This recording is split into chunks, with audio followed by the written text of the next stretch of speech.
welcome back. For this week's video, I'm going to be talking about how to prepare for a cross-country road trip. I'll be going over some generic steps that'll help you prepare for a road trip of any duration, but I'll also specifically be talking about what I'm doing to prepare for a cross-country road trip that I'm going on in about a week. And I am here in the US and it is summer, so just keep in mind that if you're traveling during the winter, there may be additional steps you need to take. So let's get right into it. Step number 1 is to map it out. Plan out your route. Where are you going? So most people travel with smartphones these days, and you can use Google Maps, Apple Maps within your phone to get from one point to another. However, I highly recommend you download your maps from an offline map app like maps.me so that you can refer to your maps when you don't have reception, which could be a lot of the time while you're driving. And of course, you could always bring a physical map with you if you want. You don't want to be in a scenario where you don't know where you are and don't have access to a map. And always allow for extra time to get from one point to another on your route in case you encounter things like traffic, construction, road hazards. Especially if you're driving through major cities, you're probably going to hit some traffic. So just make sure you keep all of these things in mind when you're planning out your route. Step number 2 is accommodations. Where are you staying? Are you staying with friends or family? Are you camping? Are you staying at a motel or a hostel? What is the cost of staying in these places? Is it within your budget? If you are booking rooms online, you may want to compare prices between different websites online to get the best deal. There are certain days and times that might be best for you to book.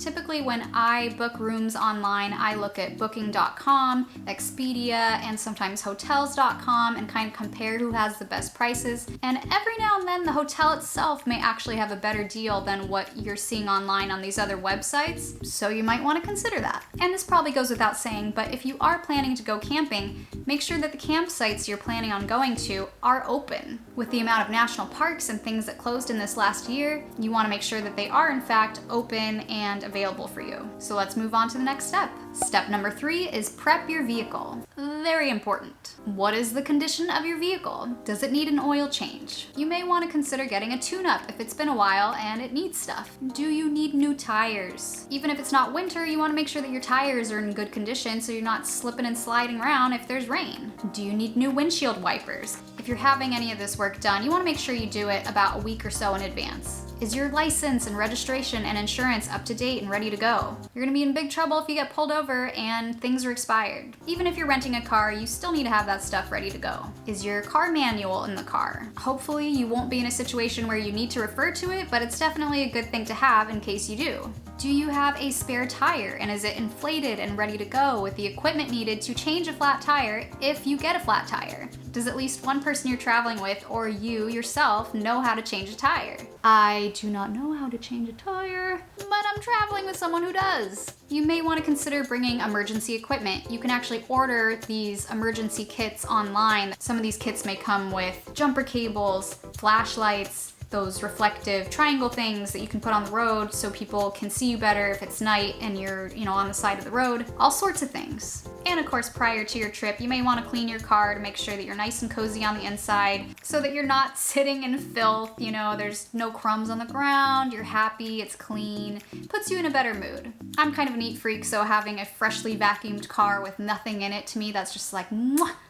But I'm a weirdo. Moving on. Also, as a side note, I highly recommend that you stop as often as you can for gas and bathroom breaks because you don't want to be in a long stretch and run out of gas or really need to go to the bathroom. It may be a good thing to have a gas can in the car so that you can fill up in the horrible event that you have run out of gas and you need to walk to a gas station and back to your car. Step 4 is to start packing. If you haven't seen my video that covers 7 helpful tips to help you pack more efficiently, the link is somewhere above. A lot of what I cover in that video coincides with what I'm going to be talking about in this next section. So I'm a big fan of what I call pre-packing. That's basically setting everything out that you are hoping to bring and making decisions in advance instead of right before you need to leave on your trip to avoid less stress and hassle. And just because you're traveling by car and you can bring a lot more stuff with you than you can when you're flying, doesn't really mean you should just bring everything you could possibly want with you. You know what I'm saying? So let's talk about some of the essentials first. Some essential items are a first aid kit.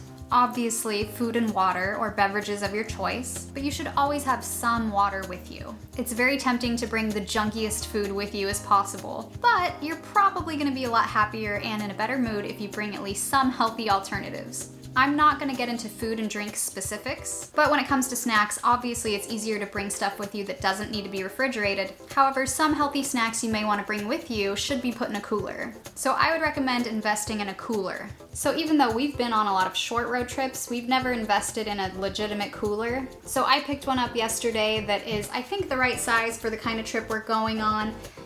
This is what it looks like. It is a 16-quart cooler, and we can hold a lot of drinks and snacks in here, so I'm pretty happy we got this. It was only 20 bucks at Lowe's if you're curious. The nice thing about bringing a cooler is that you can buy in bulk before your trip so that you're not constantly buying drinks over and over again and wasting money. So I am an advocate of utilizing things that are reusable and minimizing single-use plastic. So I recommend, instead of bringing a case of water bottles, just bring a reusable water bottle. Obviously, there's so many different kinds of water bottles you can get. Some even come with their own filters, so you can just fill from a tap and then you have filtered water right there. But understandably, you're probably gonna get some beverages at fast food restaurants along the way. So I recommend getting a reusable straw. We just got these the other day and they're really cool. They're collapsible.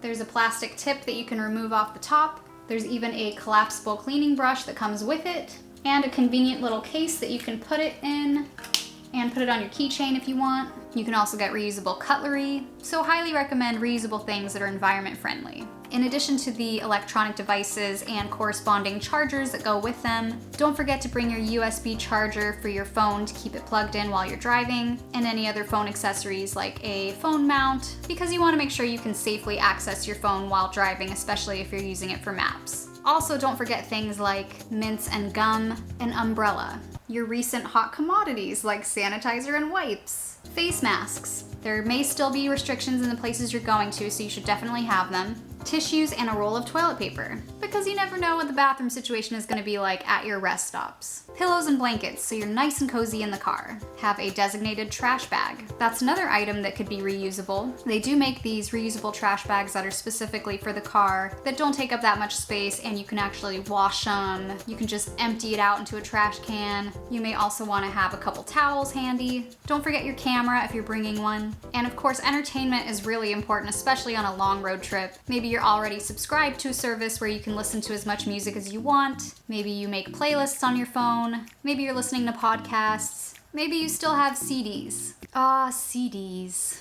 I remember when we had CDs. Maybe you bring books or a Kindle with you, and be ready with family games if you're traveling as a family. You're spending a lot of time together in close quarters. You want to make sure everybody's happy and entertained. Moving on. Now, when it comes to packing your actual bags and putting them in the car, it may benefit you to use duffel-style bags or backpacks instead of kind of your standard suitcases, because your standard suitcases are so bulky. With something like a duffel bag, it'll be easier for you to kind of pack it, smash it, squish it into a spot if needed. So I'm not going to go over specific clothing that you should be bringing. All of that really depends on the kind of trip you're going on, but putting comfort and practicality over being the most stylish person that has ever driven down that particular highway is probably a good thing to keep in mind. But some important items you don't want to forget are things like a raincoat or a poncho in case you experience heavy rain, hats. Being strategic with your shoe choices is important, but bringing something like flip-flops might be a good idea because they can come in handy in so many scenarios. Sunblock and bug spray.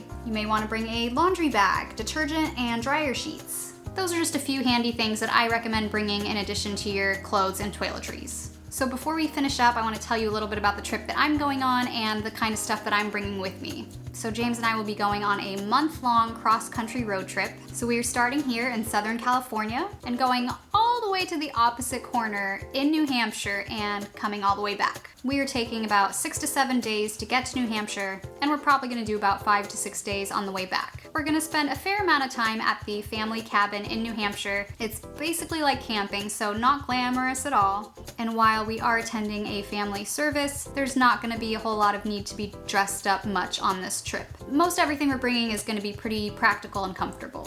So let me kind of go over some of the clothing items and decisions I am making as I am preparing for this trip. So as I said in my packing tips video, my preference is to use packing cubes no matter what kind of trip I'm going on. And I like to try to aim for about a week's worth of clothing, even if I'm going on a longer trip. This is just my personal preference, but I like to try to get all my clothes to fit into 3 packing cubes. So I went ahead and pre-packed the clothes that I think I'm going to be bringing on this trip, so let me show you what I decided on. So for the largest packing cube, I usually like to put the bottoms in there because they take up the most room. So in the middle here, I have 2 pairs of shorts. On the left here, I have what I'm calling my new soft pants. They're a little bit nicer than sweatpants, but you know, casual, kind of like jeans, and should be good for long car rides. I have a pair of yoga pants right here, and then I have 2 pairs of sleeping shorts, one of which I'm purposely bringing so that if I want to go on a hike or something, I have an alternate to my yoga pants if I'm really hot and don't want to wear them. And I have my swimsuit up here, and all of this should fit in this packing cube just fine. Next, I have my medium size packing cube, and all of my tops are in this cube. Now normally I try not to bring this much cotton on a trip.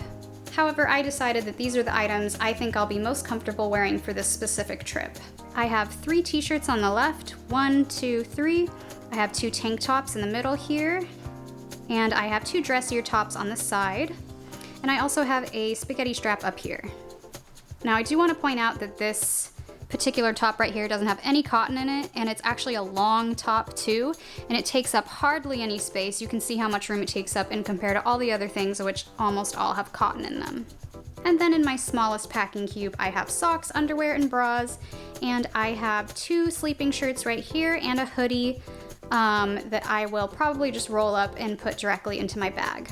You can kind of see that I have a mostly neutral color palette going on, and I do think this is a good idea because it can help you interchange your outfits without much hassle. I normally don't like to bring as many as 4 pairs of shoes, however, I think I'll go ahead and do it on this trip.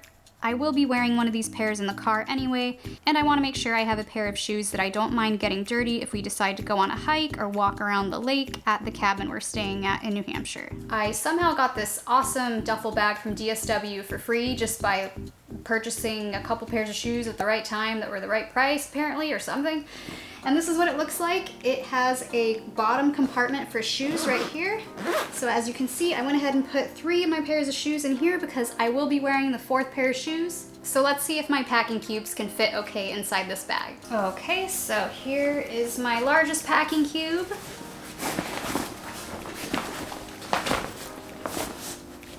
Here is my 2nd largest packing cube. Actually, I'll put it this way. And here is my smallest packing cube. And then I have my 3 items that I couldn't really fit in the packing cubes that I don't even necessarily have to put in this bag, but I'll just do that for now. And I still have a little tiny bit of room here at the top if I want to put something else, but looks like I can close it. And that is a month's worth of clothing and shoes all in this not too big duffel bag. Now obviously you need to have a laundry or clothes washing plan that works well for you. We will probably be doing laundry once a week, but if we're not able to get to a laundromat, I will be bringing some detergent that I can use for hand washing, and we should be all set with those 2 options. And like I said before, if you want a more in-depth look into how to properly and more efficiently pack for a trip, I would refer to my last packing tips video. So that's gonna do it for this week's video. As always, thanks so much for watching, and I'm looking forward to sharing my cross-country adventures with you in the next few weeks. So stay tuned for that. Have a good weekend and see you next week.